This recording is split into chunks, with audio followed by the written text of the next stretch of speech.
आप देख रहे हैं न्यूज बीट पारस जहांजेब के साथ। फिर धमाके, फिर खून, फिर लाशें, वही आज़म, वही जोश, वही जज्बा। तो फिर दहशतगर्दी खत्म क्यों नहीं हो रही? ये हैं वो बीट्स जिन पे बात करेंगे आज अवामी मुस्लिम लीग के सरबराह शेख रशीद अहमद से।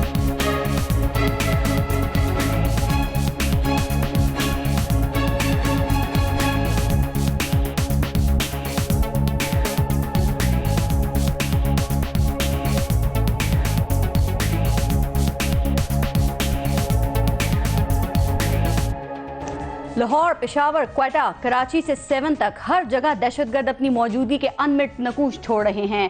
घर उजड़ रहे हैं, धमाके हो रहे हैं, लोग मर रहे हैं, उनके आज़ा कचरे के ढेर पर मिल रहे हैं, जख्मी अस्पतालों में रुल रहे हैं। लेकिन क्या अरबाब इख्तियार में से, हुक्मरानों में से किसी के जहन में, दिलो दिमाग में कोई धमाका हुआ कि ऐसा नहीं होना चाहिए? अब बातों से बढ़कर कुछ करना चाहिए। अवाम के इस जानी नुकसान का, अवाम को तहफ़्फ़ुज़ देने में लापरवाही का, उनको दहशतगर्दों के लिए सॉफ्ट टारगेट बनने देने का कोई तो जिम्मेदार होगा, उसको सजा देना चाहिए। दहशतगर्दी की मजम्मत भी बहुत अरसे से हो रही है, दहशतगर्दों की मुरम्मत भी बहुत अरसे से की जा रही है, लेकिन फिर भी दहशतगर्दी का अवाम निशाना क्यों है? वजीर आजम मियां मोहम्मद नवाज शरीफ कहते हैं कि धमाके हमारी हिम्मत नहीं तोड़ सकते। बिलावल भुट्टो जरदारी कहते हैं कि पाकिस्तानी कौम पर फख्र है, सबको मिलकर दहशतगर्दी का मुकाबला करना है। साथ साथ फरमाते हैं वजीर दाखिला इंसान बने। अरे जनाब, खुदा के लिए एक दूसरे को इंसान बनने का दर्स ना दें, बल्कि इस कौम को इंसान समझें जिसने आपको अपने वोट से ये इज्जत दी है। खुदा के लिए कौम पर फख्र ना करें, बल्कि वो काम करें कि कौम आप पर फख्र करे और आप इस कौम के दरमियान सर उठाकर चल सकें। वैसे ये भी सच है कि इस कौम पर आप लोगों को फख्र करना भी चाहिए, क्योंकि जो बेरहम दहशतगर्दों का शिकार बनने के बावजूद, महंगाई के सितम सहने के बावजूद, खुली आंखों से लूट मार होते देखने के बावजूद, आपका, आपकी औलाद का मुस्तकबिल सवारते और अपने मुस्तकबिल कर्जों के दाव पर लगते देखने के बावजूद कुछ सोचे समझे बगैर बारी बारी जर खरीद गुलामों की तरह आप लोगों को इक्तदार पर बिठा देती है। ऐसी बेहतरीन कौम को अगर कुछ और नहीं दे सकते ना, तो अमन, चैन और सुकून ही दे दें। लेकिन सवाल यह है कि अमन और सुकून के लिए दहशतगर्दी के खिलाफ जंग जीतना होगी। तो क्या नेशनल एक्शन प्लान पर अमल दरामद में अगर मगर लेकिन करने वालों और फौजी अदालतों के मामलों को सियासत की नजर करने वाले ऐसा कर सकते हैं? इसी पर हम प्रोग्राम में बात करेंगे, लेकिन पहले लेंगे ब्रेक, और ब्रेक के बाद हमारे साथ मौजूद होंगे अवामी मुस्लिम लीग के सरबराह शेख रशीद अहमद।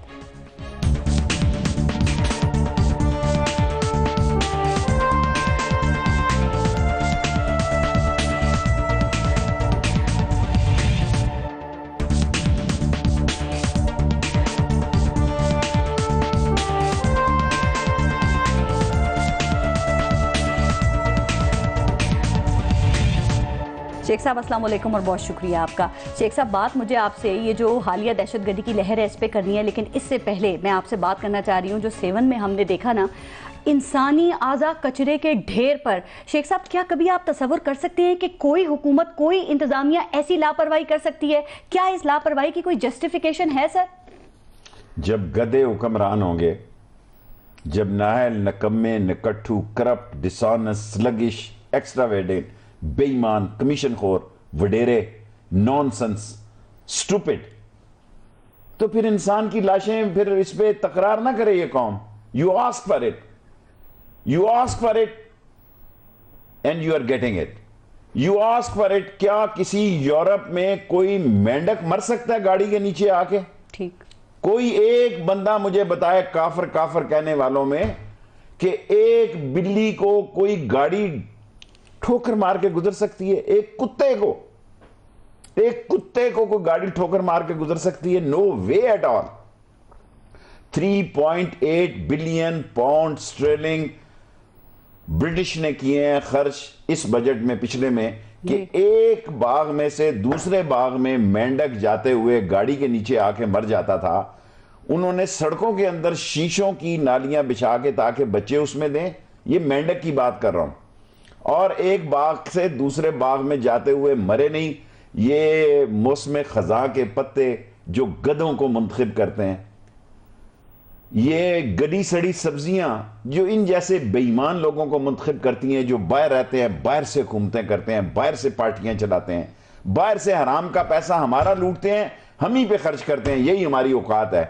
जो हमारे साथ हो रहा है ये हमारी औकात है। और अगर हम बगावत नहीं करेंगे इस निज़ाम के खिलाफ, अगर हम आग नहीं लगाएंगे इस सिस्टम को जिसमें इंसान की जिंदगी, पाकिस्तान के इंसान की जिंदगी किसी मेंढक से भी कमतर है, तो फिर इस मुल्क में ये आखिरी धमाका नहीं है। आप ये बात कर रहे हैं, आप माने ना माने, ये बात मैं की इस मुल्क में justification दे रहे आखिरी हैं। धमाका नहीं है। आप मेरा पिछला प्रोग्राम निकालें, मैंने कहा 2017, फिर आप कहते जी, हैं बिल्कुल कहा आपने कि भारी साल साबित भारी होगा। साल साबित अल्लाह ना होगा। करे। अल्लाह ना करे। मैंने कहा कि ये सारे अफगानिस्तान में इकट्ठे हो रहे हैं, मेरे पर खुद 4 हमले हुए। मेरी लाल हवेली के बाद 5 नौजवानों की लाशों की तस्वीर है, 5 नौजवान के लाशों की तस्वीर है। मेरे ऊपर 4 हमले हुए। एक हमला मैं आपको करके जा रहा जी, था, आपका प्रोग्राम जी, रिकॉर्ड तो करके। ये इतने एक्टिव हैं, सर, मैं वो सारी एजेंसियों को बताना चाहता हूं। दहशतगर्दी की लहर पे आ रहे, मैं चाह रही थी जरा पहले सिंध पे बात कर लें, क्योंकि आपको पता है ये बात ये है कि ये जस्टिफिकेशन भी दे रहे हैं। खुर्शीद शाह साहब ने कहा है कि ये इंसानी आज़ा कचरे पर नहीं फेंके, ये बॉम्ब की शिद्दत से और हवा से उड़कर चले गए। सर अगर ये बात लोग है, ये समझते हैं कि ये ठीक कह रहा है खुर्शीद शाह, और आज तक जो कहता है वो ठीक कहता है, बेईमान आदमी की जुबान में ना कोई असर होता है ना हकीकत होती है। ये सब चोरों का गिरोह है जिन्होंने नवाब शाह को माफ नहीं किया। 2 स्वीपर्स मुअत्तल कर दिए, डीएसपी को मुअत्तल कर दिया इन्होंने। तो जब वो हवा से उड़कर गए थे, बॉम्ब के प्रेशर से गए, तो उनका क्या कसूर है? मतलब जवाब देना है, चाहे अकल तस्लीम करे ना करे, लेकिन आप माने कि खुर्शीद शाह साहब जवाब दे सकते हैं हर बात का, चाहे वो काम करे या ना करे। ये इंसान के औज़ा को पहली दफा कूड़े के ढेर से नहीं मिल रहे। ये बात भी ठीक है सर, पहली कोई एग्जाम्पल नहीं है। कोई इस कौम पे नहीं फर्क पड़ा। जिस चौक पे बेनजीर शहीद हुई, मैं 6 या 5 घंटे के बाद वहां से गुजरा, फायर ब्रिगेड ने सड़कें साफ कर दी हुई थी। ये फिर लीडरों के साथ भी यही होता है। और गाड़ियां उस चौक के ऊपर से गुजर रही थी जिससे बेनजीर शहीद हुई है, और उस स्ट्रेचर पर मैंने आसफ जरदारी को कहा, उस स्ट्रेचर के 3 पहिए थे आसफ जरदारी, जिस पे तेरी बेगम और ये अजीम शहीद जो है वो आई है, उसका चौथा पहिया नहीं था। 1 रुपया नहीं दिया उन्होंने। वो लड़काना और नवाब शाह को नहीं माफ किया। जजों ने कहा कि बला भी 9 घर को छोड़ देती है, डायन भी 9 घर डायन भी 9 घर को मैं नहीं कह रहा। ये चीफ जस्टिस की ने बिल्कुल कहा था सर, लेकिन इस वक्त हाई अलर्ट है। मज़ारों पर, दरगाहों पर ये स्पेशली निशाना है। लाल शहबाज कलंदर जैसा मज़ार, वहां पर 6 या 7 डंडा बरदार पुलिस वाले। सर ये सिक्योरिटी दे रही है सिंध हुकूमत, या फिर ये मजाक कर रहे हैं? इस तरह लड़ेंगे, इस तरह आवाम को दहशतगर्दी से बचाएंगे? ये नहीं बचा सकते, ये सब बकवास है। खौफ खत्म करें। इस सारे मुल्क में खौफ का, और जो तस्वीरें दिखा रहे हैं टीवी चैनल बच्चों को, खुदा के लिए बंद करें। ये कैसे खौफ खत्म करें? जादू की छड़ी है, कोई घुमाए और खौफ खत्म हो जाएगा? जो कुछ भी है, जैसे भी हालात हैं, जब मैं ये कह रहा था कि जनाब अली उधर मसूद और टीटीपी और फजलुल्लाह, आप देखें ना ये किस लेवल के लोग थे। एक मामूली से, वो क्या होता है, एक ब्रिज से दूसरी जो चेन ऑपरेटर लोग थे, जितने काबुल में ये 38-36 दहशतगर्द तंजीमें ये इकट्ठी हुई हैं। जब मैं वजीर था उस वक्त जो रिपोर्टें आती थी, 100-150 से लेके 250 तक मुख्तलिफ रिपोर्टें आती थी कि इनके पास खुदकुश बमबार हैं। राइट, ये हाईएस्ट लेवल पे लोग देते थे। इस वक्त क्या इत्तलात है? इस वक्त भी इतने तो लोग इनके पास होंगे, इनकी नर्सरियां नहीं खत्म हो। क्या इत्तलात है आपकी, कितने हो सकते हैं पाकिस्तान में? 100 से तो ज्यादा ही हैं। तो बहुत ज्यादा हैं। अगर ये सूरत हाल है फिर क्या होगा? जरूरी नहीं। यहाँ पे देखें, इसमें ऐसे खुदकुश भी हैं जो मुझे मारने के लिए आ रहे थे, काबुल बॉर्डर पे पकड़े गए, वो फौज के पास हैं, फौज उनको न्यूट्रलाइज कर रही है। ठीक है। इसमें ऐसे दहशतगर्द भी मशहूर हैं, कहने को तो वो कारी हैं, किसी बच्चे के कंधे पे हाथ रखते हैं तो वो दहशतगर्द बन जाता है। ठीक, शेख साहब, मामूली नौयत के जो वाकयात हैं और जो इंसिडेंट्स हैं उनकी हम बात नहीं कर रहे। 5 दिनों में 8 बड़े धमाके, 100 के करीब अफराद हलाकतें हो गई हैं। ये हुआ क्या? ये अचानक क्या हुआ? मैं इससे और आगे जाता हूं। 2017 में 37 वारदातें हमलों की, जिसमें खुदकुश भी हैं, जिसमें फायरिंग के भी हैं, जिसमें समा पे फायरिंग के भी हैं। मैंने उसको काउंट नहीं किया, मैंने कहा ना मामूली नौयत के जो हैं, लेकिन ये जो बड़े बड़े ब्लास्ट हुए हैं। मामूली क्या होता है, मुझे ये समझ नहीं आती कि सिंध में ये खुदकुश इतने 7 में गए हैं, पर ये कराची शहर इससे महफूज है। आप ये देखें, वहां टीटी पिस्तौल और 9mm, और वहां जो है क्विक एक्शन के बाद गायब होने का मसला है। देखिए ना, ये जो बच्चा काबुल से चलता है, जब उसको पहुंचाया जाता है, फिर उसको फैसला अफगानिस्तान में होता है, फिर कहा जाता है यहाँ की जो टीम है वो वर्कआउट करती है, फिर जो तीसरी टीम है वो डिसाइड करती है कि लड़के को कहाँ पे पहला फैसला यूज करते करना हैं कि है। हमने ये करना है, 2-2, 3-3 महीने पहले जो फैसला अफगानिस्तान में बैठे हैं। अफगानिस्तान ठीक है। इनके हाईएस्ट रैंक। सेकंडली उसको देखते हैं कि इसको कैसे चलाना है, वर्कआउट क्या करना है। ठीक थर्ड जो है वो बच्चे को सिलेक्ट करते हैं कि कौन सा बच्चा इस इलाके के लिए है, कहाँ इस्तेमाल करना है। फोर्थ जो है वो उसको इंप्लीमेंट करते हैं टारगेट पे पहुंचाते हैं। और इस चारों का किसी से किसी को नहीं पता होता कि कौन किस से राब्ते में है। भाई ये नेटवर्क क्यों नहीं हम तोड़ देखें, सके। एक जो खुदकुश हमला प्राइम मिनिस्टर ये चीफ ऑफ आर्मी स्टाफ के घर के बाहर हुआ, वो मुझे मारने के लिए आया, खुदकुशी के लिए, खुदकुश हमला के लिए। तो मैं साथ ही गली में चला गया अपने लाल हवेली के साथ जी। तो उसको जल्दी थी मरने की, उसने कहा नहीं आज मैंने करना है। पिछली दफा भी आया तो शेख रशीद नहीं मिला। ये बच्चा और उसका जो सहूलतकार है मुझसे टेस्ट करवा के लेके गया कागज। मैंने कहा तू तो राजे नासिर के उधर बिशारत के वार्ड का, मेरे से क्यों टेस्ट कराने आया। बाद में जो सहूलतकार पकड़ा गया तो उसने बताया कि मैं इसको चेहरा शनास, ये काबुल से आया था। अच्छा। इस वक्त 2-3 लोग ऐसे हैं जो फौज ने पकड़े हुए हैं जो आ रहे थे, ठीक है, और जो बेनजीर पर हमला आवर हुए, ये रफाकत और दूसरे जो मेरे साथ इधर बाढ़ से थे, ये हसन अब्दाल से पकड़े इसलिए गए कि 4.5 लाख रुपए इन्हें कारी साहब ने दिए हसन अब्दाल में, क्योंकि मसूद का हुक्म था कि शेख रशीद की मौत की फिल्म बने। और वो ISI ऑन रोल थी और वो स्कैन कर रही थी, और जब वो वहां से निकले तो ये पकड़े गए। और अब बेनजीर के बाद उनका टारगेट मैं था, मुझे मारने के लिए मसूद ने उसको कहा आपको महफूज रखे। लेकिन जो अभी आपने डिटेल्स बताई हैं कि ऐसे ऐसे होता है, तो ये नेटवर्क हम तोड़ क्यों नहीं सके, और जब तक इस नेटवर्क को हम नहीं तोड़ेंगे क्या हम ये जंग जीत सकते हैं। देखें, हम गलत खेल रहे हैं, अब भी गलत खेल रहे हैं।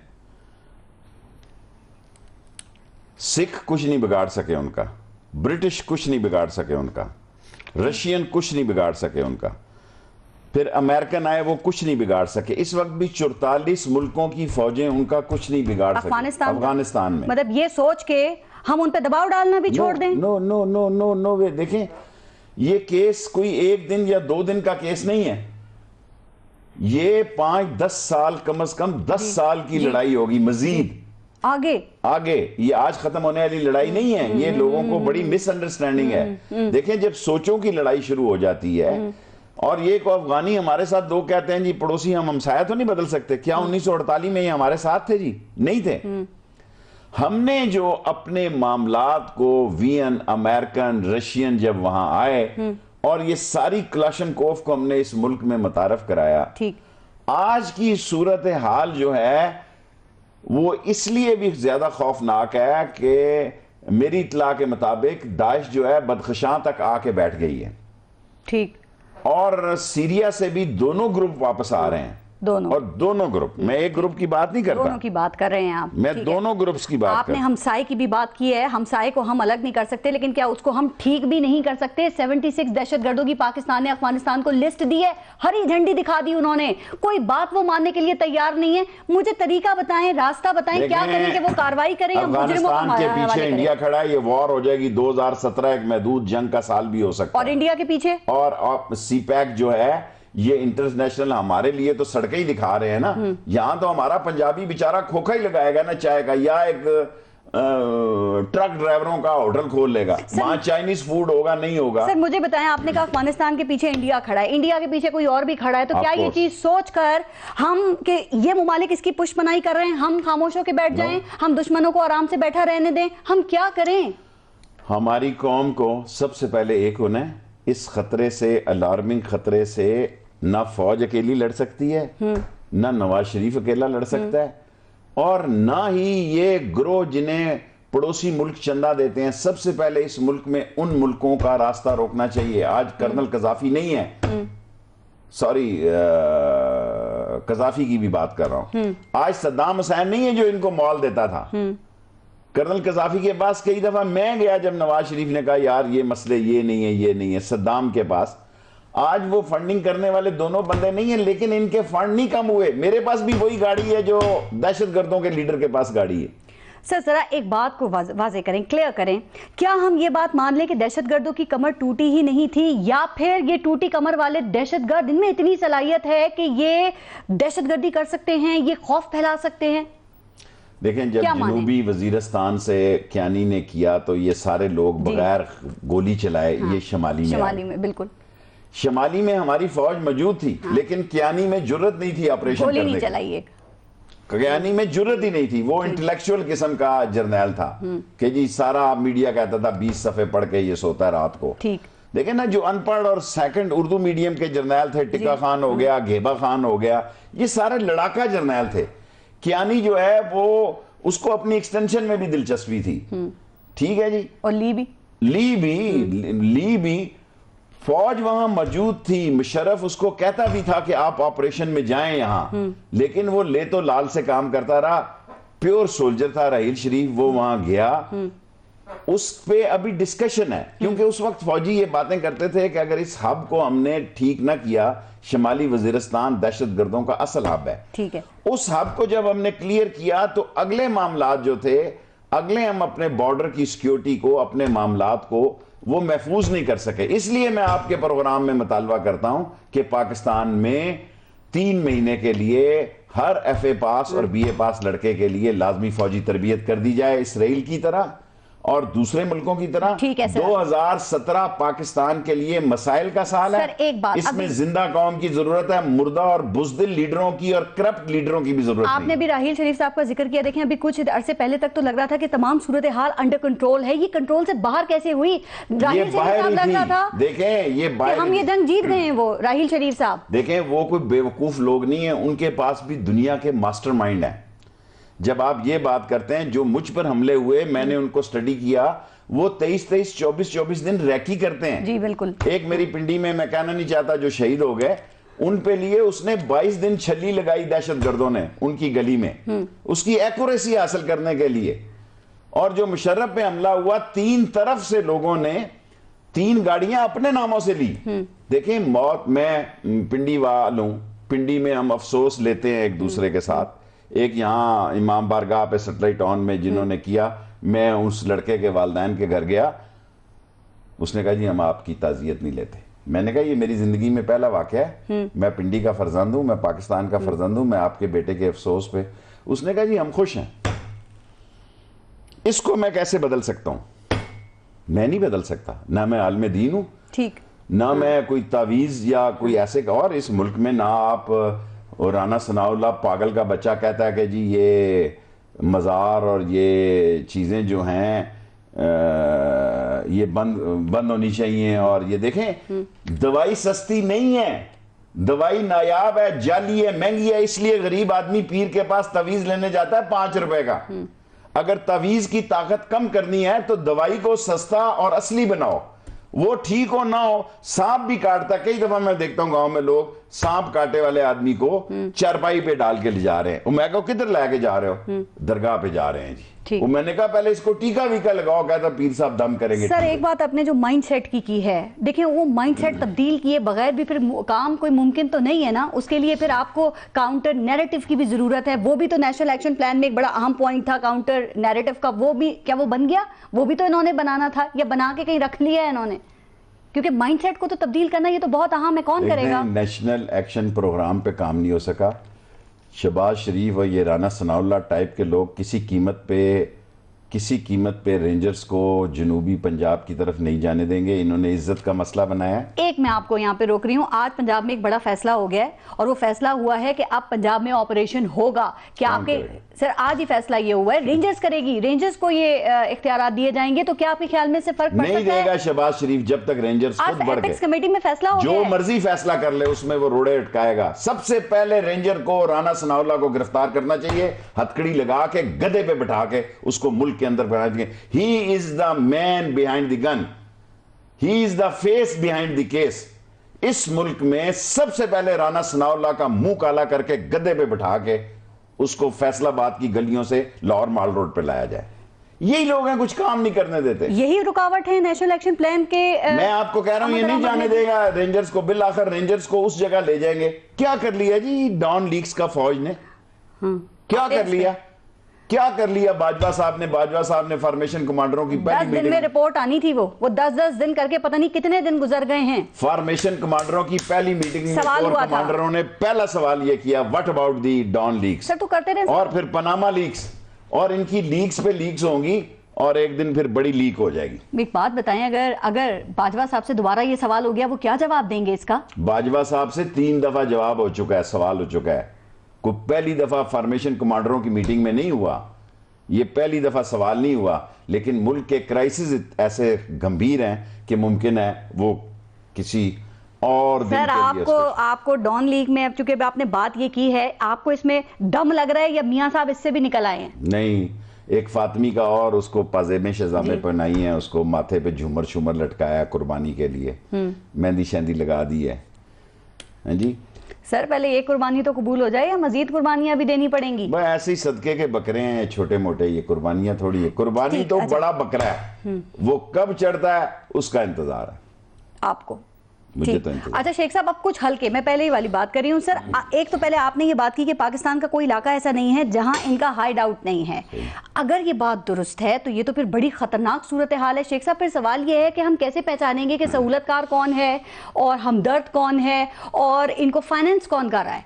बड़ा ही मुश्किल काम है, ये हमारे ही लोग हैं, हम जैसे ही हैं, हम में से ही हैं, हमारी शक्ल के लोग हैं। हाँ, सिंगल आउट कैसे और करें? फौज जो है इंडिया से किसी और मुल्क से तो बहुत बेजिगरी से और कुर्बानियों के एक मीनार को तामीर कर सकती है। अपने लोगों से लड़ना सबसे मुश्किल होता है, और पाकिस्तान के अंदर ये दहशतगर्द वही रोल अदा करने जा रहे हैं जो मुक्ति बानियों ने ढाका में और रंग और राजशाही में। और मैंने आपसे हल पूछा है, हल बताएं। हम जैसे ही लोग हैं, हम में से ही हैं, इनको सिंगल आउट कैसे करें, इनको पहचानें कैसे? हल क्या है? हल क्या है? देखें, हल तो ये है कि सबसे पहले हम नेक और एक होके करप्शन से बाहर आके इस मुल्क का सरमाया पाकिस्तान के लोगों पर उसकी तरक्की पे सर्व करें। ये तो मियां साहब भी कहते हैं कि कौम इस वक्त में मुत्तहिद वो हो तो जाए। कहते हैं कि चोरी का माल कोई अपने नाम पे तो नहीं रखता, लेकिन ना मियां साहब ने तो कौमी ये भी असेंबली कहते में हैं। कहा, ये भी कहा ना, बिल्कुल। उन्होंने कहा कि चोरी का माल कोई बेवकूफ नहीं है जो अपने नाम पे रखे। और ये जितने आईजी और जितने लोग और ब्यूरोक्रेट्स और बेचारे पटवारी, ये सारे इसलिए मारे गए कि इनके बेटों के 3-3 4-4 मकान थे। उन्होंने कहा बताओ ये कहां से है, उनके पास कोई सबूत नहीं था। एक दयानतदार, पुरअज़्म, ईमानदार क़यादत और जो नीट एंड क्लीन हो, वो इस मुल्क को आगे लेके जा सकती है। अब करप्ट आदमी इस मुल्क को आगे नहीं लेके जा सकता। हादसों पर हादसे होंगे और खुदा न खास्ता ये मुल्क किसी दलदल में फंस जरा ये जाएगा। लीडरशिप पे बात तो करना बहुत ही जरूरी है, लेकिन एक बात, चूंकि कुछ हल्कों का ख्याल ये है, अभी जो आप बीच में बात कर रहे थे ना, उससे मैं इसको रिलेट कर रही हूँ कि सूरत हाल का इलाज ये नहीं है कि मुकाबला किया जाए। लोग कहते हैं कुछ प्लानिंग होना चाहिए, कोई स्ट्रैटेजी होना चाहिए। क्या आप भी यही समझते हैं? मैं भी यही समझता हूँ, और मैं समझता हूँ कि हमें इंटरनेशनल बॉर्डर को जी क्रॉस करते हुए खास तौर पर 101 मरतबा सोचना चाहिए। जज्बातियों की तरह बातें नहीं करनी ये चाहिए। प्लान होना चाहिए। 20 नुकाती नेशनल एक्शन प्लान है तो सही, उसके बावजूद दहशतगर्दी हो रही है, उस तो पे क्या कौन मुकाबला काम नहीं कर रहा करें है? तो क्या करें फिर हम? देखें, मुकाबला तो हम कर रहे हैं, हुक्मरान तो उसमें बैठे हुए हैं, बैंकर्स में बैठे हुए हैं। देखें ना, हुक्मरान आता है, एक टीवी पे खिताब करता है, इश्तिहार देता है, 2 अखबारों में इश्तिहार लगवाता है, बिल्डर के नाम के इश्तिहार लग जाते हैं, वो अपनी कंपनी की मशहूरी करता है और दाल पे ऐन हो जाता है। सर, लेकिन इन हुक्मरानों ने तो कार्रवाई नहीं करनी है ना। कार्रवाई तो जाहिर है फौज नहीं करनी है। देखें, उनको अम्ब्रेला चाहिए, ये उनको अम्ब्रेला नहीं दे रहे, ये ऐसी बातें कर रहे हैं। किसको? फौज को ये अम्ब्रेला नहीं दे रहे। ठीक। इनको पहले देखें, ये रेंजर्स किसी रॉ की रेंजर्स तो नहीं है ना, ये कोई बुढ़ा पास की रेंजर्स तो नहीं है ना, ये पाक फौज की है और एक कोर इसको हेड करती है, जनरल इसको हेड करता है। ये कहे हैं जी हमारे पुलिस थानों में बैठे हैं आके, आप देखें फजा बदलती है कि जो पुलिस इनकी लॉयल है, इनकी देखें, इस सारी पंजाब की पुलिस की बुनियादी करप्शन है। ASI भर्ती की है, हम भी उसमें शामिल थे, हमारे कोटों क्या में खौफ है इनको जो ये सब काम नहीं कर रहे हैं? क्या खौफ है? वो कह रहे हैं कहीं बात बढ़ते बढ़ते हमारे पनामा लीक ही ना बन जाए, तो इसलिए ये इनको इजाजत ही नहीं दे रहे और ये खौफजदा हैं और अभी ये डर भी रहे हैं इजाजत इसी नहीं से। और देंगे। ये कहेंगे जहां जरूरी, ऐसी बकवास है ये जो बता रहे हैं, ये कहेंगे कि जहां जरूरी महसूस किया गया उनको बनाएंगे। जब आपने फौज को इसी तरह बुलाना जिस तरह थाना टब्बी के SHO बुलाना है, टिब्बी कहते हैं या टब्बी कहते हैं, अगर फौज को आपने इसी तरह बुलाना है जिस तरह थाना टिब्बी के SHO को बुलाना है, इससे बेहतर है वो ना। अच्छा शेख साहब, ये बताएं, अभी आपने नेशनल एक्शन प्लान का जिक्र किया, सर क्या यही प्लान कामयाब होगा? यही तमाम चीजों को पूरा कर रहा है, या फिर अब हमें कोई सर जोड़ के बैठना है, कोई नई स्ट्रैटेजी, नया प्लान बनाना पड़ेगा? देखें, इसमें इजाफा करना है, बेहतर सूरत हाल बनानी है। ये सारे सियासतदान, टॉप सियासतदान करप्ट हैं, बेईमान हैं, इनकी कोई दिलचस्पी नहीं, इनकी दौलतें बाहर हैं, इनकी औलादें बाहर हैं, मरना मैं, इनके कपड़े बाहर टंगे हुए हैं, इन्होंने क्या करना है इस पाकिस्तान में? जिस सूबे से कहो मैं बात करता हूं, क्या आसफ जरदारी ने इस मुल्क को बचाने आना है? उसने कहा ना जन्नत में जाओ, उसने फौजी अदालतों में भी फड्डे डालने हैं। इस पे आते हैं अभी सर। सर नया प्लान बनाएं फिर आपके ख्याल में, फिर हम यही करते रहें कि बैठ के प्लानिंग करते रहें। प्लानिंग देखो, जिन्होंने प्लानिंग करनी है, देखें इस मुल्क पे ऐसे हालात आ गए हैं, प्लान बनाते रहे, बदलते रहे। इंटरनेशनली हमारा जोग्राफिया जो हमारी तरक्की का ज़ामन है वो हमारे लिए मसाइल पैदा करने जा रहा है। ठीक। और इस जोग्राफिया के लिए, एक जोग्राफिया को महफूज करने के लिए किसी बिजनेसमैन की नहीं, एक रोशन दिमाग और ऑनेस्ट क़यादत की जरूरत है। ठीक है, मारे जाएंगे हम। ये चीन लगा रहे हैं, मुझसे बड़ा इस सी पैक का हामी कोई नहीं। मुझे खतरात महसूस हो रहे हैं कि यार कहीं ये ना हो कि ये भी बात हमारे गले ही पड़ जाए। एक मुल्क की अकेले की इन्वेस्टमेंट जो है वो सोचना चाहिए कि किस हद तक है कि हमने इस सड़कों के ऊपर खोखे तो नहीं लगाए। हर चीज को सीपैक से लिंक किया जा रहा है कि ये मेजर इशू। आज 600 मिलियन का कर्जा लिया है इन्होंने, आज 600 मिलियन का कर्जा लिया है ग्रामीण बैंक और दूसरे इसको साजिशों से, सबोटाज होने से कैसे बचाया जा सकता है? आप समझते हैं कि मियां साहब की गवर्नमेंट में ये एहलियत और सलाहियत है, या ये काम भी फौज को करना पड़ेगा? सलाहियत है ना एहलियत है, ना विजन है, ना इनकी डिटर्मिनेशन है, ना डिवोशन है, ना कंट्रीब्यूशन है। ये माल बनाओ पार्टी है। Get rid this nation from this corrupt and dishonest leadership immediately. Sir तो अगर इनमें आप कह रहे हैं सलाहियत नहीं है, तो मियां साहब और उनके वुज़रा तो ये सी पैक का क्रेडिट लेते लेते थकते नहीं हैं। अगर फौज ने करना है, लोगों की यादाश्त कमजोर है। सी पैक देखें, सी पैक के लिए चाइना को ग्वादर तो मुशर्रफ ने दी, ये तो सिंगापुर को दी हुई थी। अकील डैडी और बाबर गौरी और मैं उस वक्त कैबिनेट में था, और जनरल एहसान इसके मेन मूवर थे। उन्होंने शेयर बेचे, एनएलसी के भी शेयर थे। अब ये सारे मामे बन गए हैं। आपने मुशर्रफ साहब की बात करी तो जरदारी साहब भी इस बात का क्रेडिट लेते हैं कि हमने इसको इनिशिएट किया, तो क्रेडिट तो हर कोई ले रहा है। उसको प्रोलॉन्ग किया। ये देखें, जो बात जरदारी ठीक कह रहा है वो ठीक कह रहा है, जो गलत कह रहा है वो गलत कह रहा है। नवाज शरीफ तो मामा बन जाता है हर काम का। लेकिन फौज ने अब इसको संभालना है, तो सिविलियन इदारे किस मर्ज की दवाएं? फौज कितनी कुर्बानियां देगी शेख साहब? हर काम फौज ने करना है इस मुल्क में। अब इस मुल्क को सिविलियन अदारे और करप्ट अदारे नहीं चला सकते। परसों बड़ा अहम केस है, मंगल के दिन उन्होंने बुलाया हुआ है अदारों को भी। अगर अदारे इस मुल्क में ठीक होते तो इस मुल्क में सारा निज़ाम ठीक होता। अदारे इसलिए ठीक नहीं है कि शेख रशीद अपने ब्लू आइड को लगाता है। मैंने यहाँ करप्शन करनी है, मैं करप्शन नहीं कर सकता जब तक सेक्रेटरी मेरा फेडरल अपना ना हो। मैंने एनएलसी का एक मायदा करना है गैस का, जब तक वहां एम्बेसडर में अपना मुलाजम ना भेजूं ताकि राजों पे ठप्पा पड़े रहे, टोकरा पड़ा रहे। ठीक है, मैं ब्रेक ले लूं सर, उसके बाद चूंकि अब आप इस तरफ आ रहे हैं तो इस पे बात करते हैं। लेकिन शेख साहब, क्या आप एक बात पे यकीन रखते हैं कि सर कहा जाता है ना कि अगर इदारों को आपने तबाह करना है तो निकम्मे ना अहल लोगों को आप उसका हेड लगा दें, आपको कुछ करने की जरूरत ही नहीं है, वो खुद ही तबाह और बर्बाद हो जाएंगे। यही सूरत हाल देख रहे हैं आप, जिसकी आप और इमरान खान बहुत कंप्लेन करते हैं। लोगों को इसलिए लगाया जाता है कि नवाज शरीफ साहब का ये कॉल है कि करप्ट आदमी बेहतर डिलीवरी देता है, और बाज़ का मुझे ऐसा महसूस होता है कि जो इशारा करे उस पर वही काम कर सकता है, वो कीड़े लगा के नहीं भेज सकता। बेहतर डिलीवरी किसको देता है? उसको, बॉस को। ब्रेक लेते हैं, ब्रेक लेते हैं, मजीद इस पे बात करेंगे। देखते रहिएगा न्यूज़ बीट।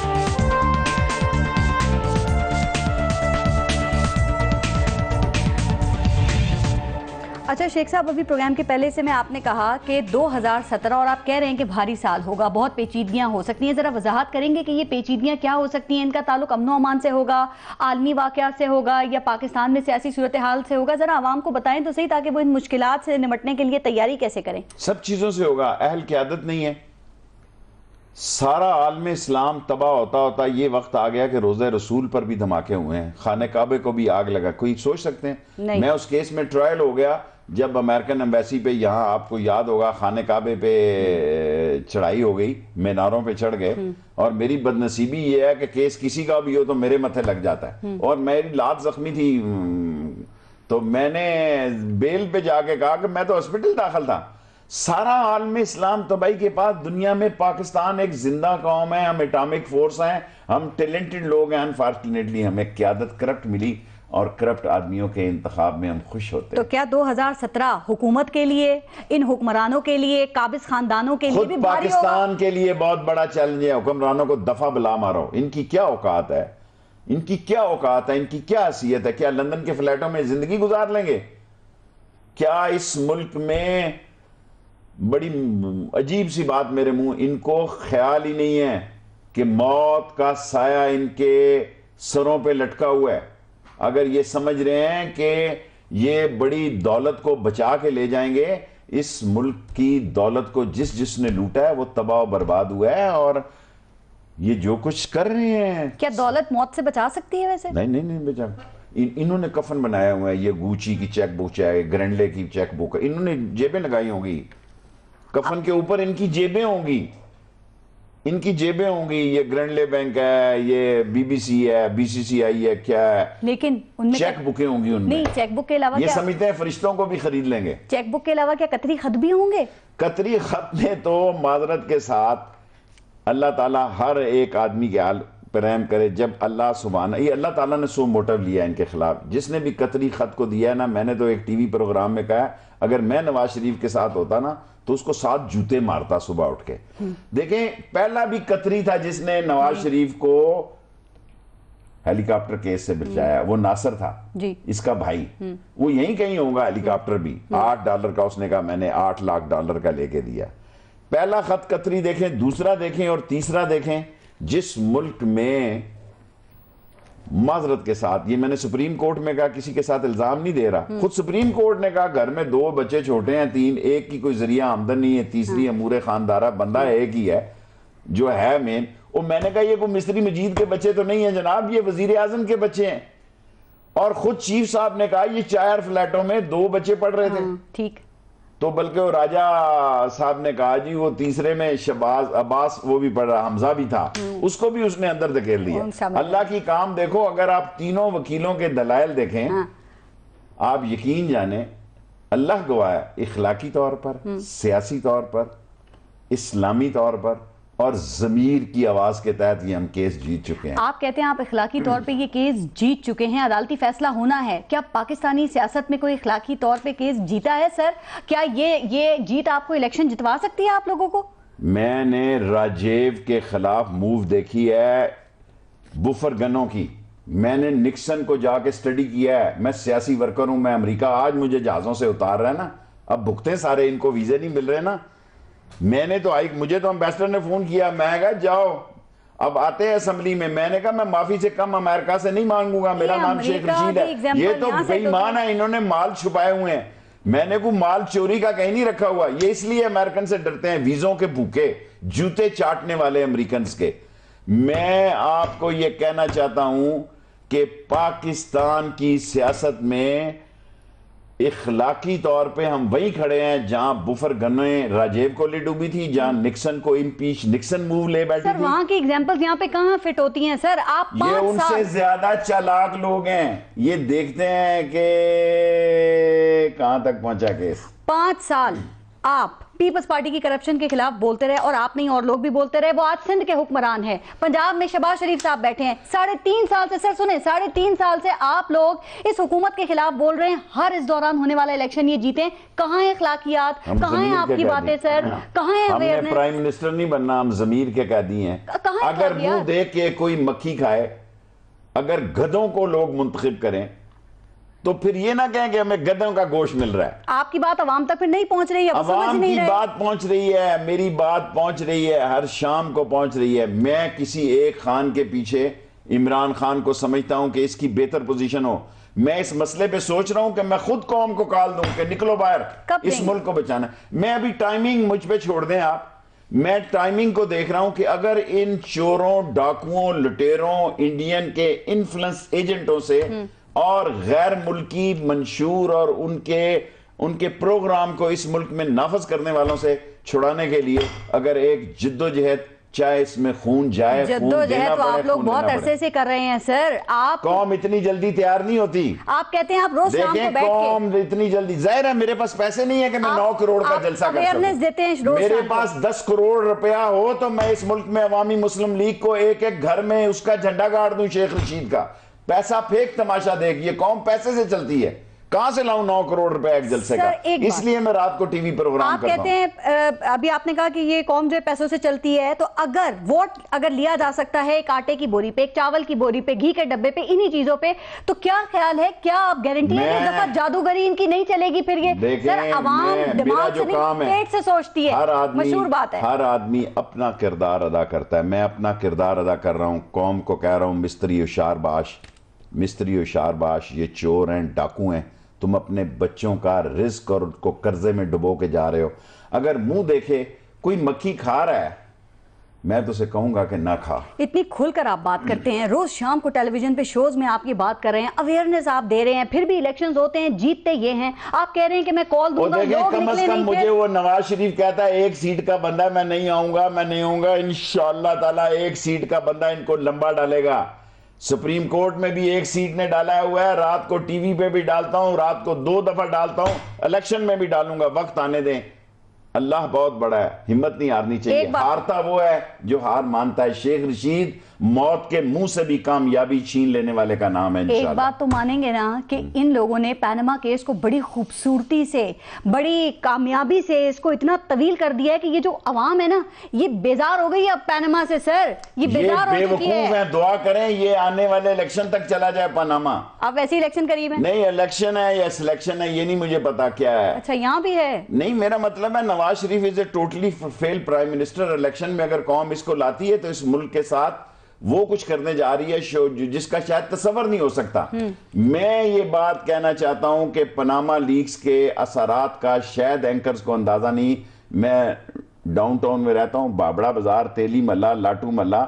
मैं इतनी मकबूलियत में 7 दफा वजीर रह के कभी नहीं था जिस तरह ट्रैफिक रुक जाती है जब मैं गुजरता हूं। तो एक बात पूछूं, अगले जो इलेक्शंस हैं 2018 में होते हैं या उससे पहले होते हैं, आपके ख्याल में हालात को देखते हुए किसकी गवर्नमेंट आ सकती है? वैसे सच बताइएगा शेख साहब, आप सीनियर सियासतदान हैं। मैं तो हंग पार्लियामेंट देख रहा हूं।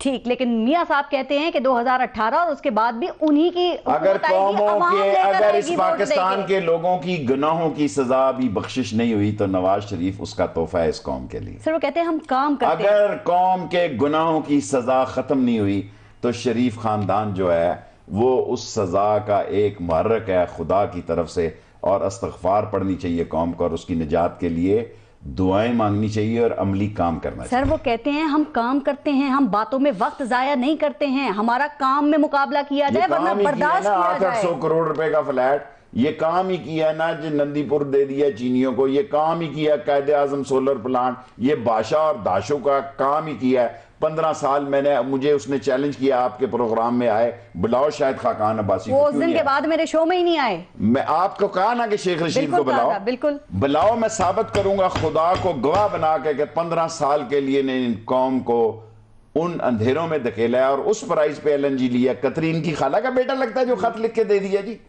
कल कतरी मुझे क्यों नहीं को खत लिख के देता जनाब कि मेरी अपनी लाल हवेली खतरे में है, मेरी जमीन पे कब्जा कर रहे हैं, मेरा लाहौर दफ्तर खाली कर रहे हैं, इतनी सी मेरी अभी पार्टी है।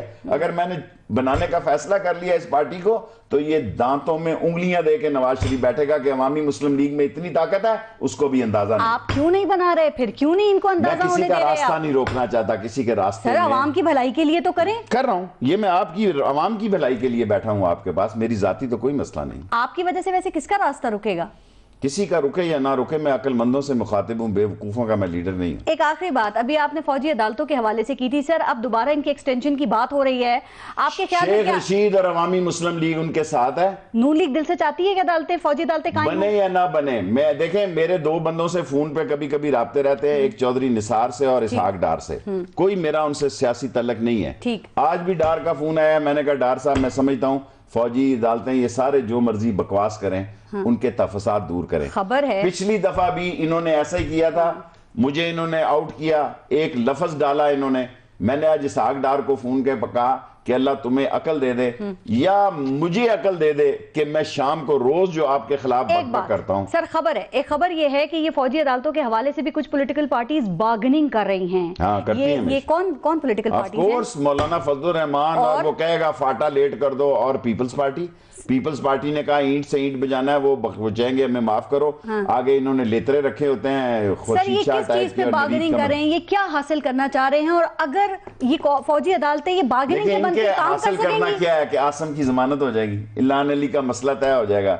इनके छोटे छोटे, इनको ये नहीं पता कि कौमी सलामती को खतरा है, मेरी सियासत रहे ये न रहे। मैं पिछली दफा भी साथ था, इन्होंने मुझे आज तक किसी मीटिंग में नहीं बुलाया, कोई बात नहीं, मैं आज भी साथ हूं। मैं बेशर्म और आउटस्पोकन बंदा जरूर हूं, लेकिन मैं बेशर्म नहीं हूं, और मैं उन बेशर्मों की तरह नहीं हूं जब कौमी सलामती का मसला आए तो ये बार्गेनिंग करते हैं। ये कैसे लीडर हैं, ये कैसे रहनुमा हैं, जिस कौम को जरूरत है अमन और अमान की, सर उस पे भी ये बार्गेनिंग करते हैं? बास का तो मेरा दिल इतना दुखता है कि मैं कहता हूं या अल्लाह तो इस मुल्क को बचा ले। आमीन। जब ढाका डूब रहा था तो लोग बातें करते थे, तो मैं कहता था कि मैंने राजशाही में खिताब किया है, मैंने ढाका यूनिवर्सिटी में खिताब किया है, मैं अंदर से जानता हूं ये डूब जाएगा। ये लोग मेरे मुंह पे ऐसी जब मैं कहता हूं कि इस मुल्क पे बुरा वक्त है, मैं अपनी जात के लिए नहीं कहता, मेरा ना बच्चा ना बीवी ना कोई लेना ना देना, मेरी जाती, मैं तो प्राइम टाइम में हूं, जिंदगी के हिस्से में मारा भी जाऊंगा। मैं तो खुद कुछ सियासतदान हूं, अपना ताबूत अपने कंधे पे लेके फिरता हूं। मैं सारी कौम को बार बार कहता हूं, मैं ना नजूमी हूं ना पामिस्ट हूं, इन नलायकों से मुल्क को छुड़ा लो। 2017 भारी साल है, इस मुल्क पे भी, गरीब अवाम पे भी, सियासत पे भी और हालात पे तो भी। इस सूरत हाल में उम्मीद की किरण क्या है? सूरत हाल आपने सारी बता दी है, अवाम खौफ में देखिए, है। हर उम्मीद का जो रास्ता खुलता है हम खटखटाते हैं। सुप्रीम कोर्ट का हम रास्ता खटखटा रहे हैं, फैसला चाहे हमारे खिलाफ भी आए। ये अजीम जज हैं, ये पांचों के पांचों अजीम जज हैं, इनको पाकिस्तान का और रसूल का और इंसाफ का इतना ही दर्द है जितना शेख रशीद को है। फैसला हमारे खिलाफ भी आया तो हम उसको कबूल करेंगे, अच्छी बात है। लेकिन मुल्क में हमने ये बता दिया है कि चोर और चौकीदार में वही फर्क होता है जो नवाज शरीफ और शेख रशीद में। बहुत शुक्रिया अवामी मुस्लिम लीग के सरबराह शेख रशीद अहमद साहब, आपने प्रोग्राम में हमें ज्वाइन किया। हमारे पाकिस्तान में अवाम के दुख और अशराफिया का दुख एक जैसे हैं या इनमें बड़ा फर्क है? सोचिएगा। अपना अपने मुल्क का ख्याल रखिए। पारस जहां से को इजाजत दीजिए। अल्लाह ने के बाद।